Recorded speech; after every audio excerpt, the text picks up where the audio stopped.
Welcome back. I'm in my car again for another review. So today I have just a short little book that I wanted to talk about real fast. I actually have almost 50 books checked out on my library account right now, which is pretty much maxing it out, so I've been a little stressed about finishing things, and I've been trying to prioritize things, and this particular book is actually due today, so kind of excited that I actually got through it because it was really good and really fun, and I'm glad I didn't just take it back. But anyways, the book that I've got today is The Tragical Tale of Birdie Bloom. So this is a middle grade style book. It's got a lot of fantasy to it. There's witches and things in it. My favorite aspect, though, is that the book itself is the narrator of the story. Here, see, on the back, it kind of gives you a snippet of that. It's like the first page of the book, and it says, "Hello, you're perhaps wondering if you have picked up the wrong book, but wait, don't put me back. I promise, this is not really a tragical story. I'm not proud of telling you a fib in the title, but I had to." Anyways, so it goes on like that. And so the book itself is the narrator, and it was a super fun concept. I really loved the execution of it. I will also say that technically he didn't lie about it, because the main character, the Birdie Bloom girl that the book is named after, she's an orphan, but in this world that they've got here, orphans are called tragicals. So technically calling it the tragical tale of Birdie Bloom makes sense because she is a tragical, so it's her tragical tale. Anyways, there's a lot of fun kind of like poking at cliches and things like that. You've got the orphans that are the tragicals. There's also people called triumphants who are like the really good heroes of stories and always have super happy endings and stuff.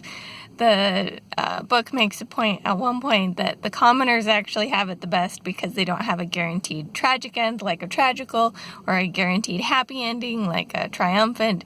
They kind of get to pick their path in comparison, which is part of the element of the world building too. The storybooks in the world, you have to live by like the storybooks. So there are storybooks in this world that say that orphans have tragic ends, they're called tragicals, etc. There's these heroes of the world that have the happy endings, etc. There are witches in the story, and the witches have to be wicked, dragons have to be vicious, that sort of a thing. It was a really fun concept. I really loved the execution of it, and the way that it kind of gets turned on its head throughout the story is really super fun. So yeah, it was just a fun little middle grade aged read. I super enjoyed it, and I'd highly recommend it if you're looking for just a fun short little kids book. I ended up reading it in like 3 days overall. Partly because it was due today, and I was like, if I want to read this, I gotta read this fast.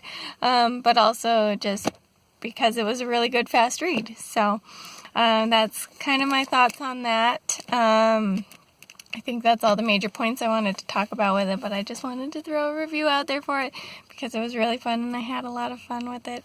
And I hope that other people will read this too and tell me their opinions.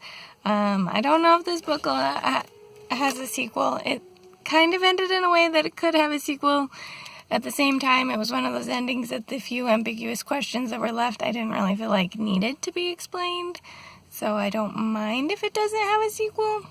I'll have to actually look into it at some point. Maybe when I don't have almost 50 books checked out from the library. But anyways, I just wanted to say that and kind of talk about this fun little book that I was able to read, and hope you guys go out and read The Tragical Tale of Birdie Bloom as well. If you do, tell me how you feel about it in the comments, because I'd love to hear other people's opinions on it. And I think that's all for now. So this is the Umlaut Herper signing out.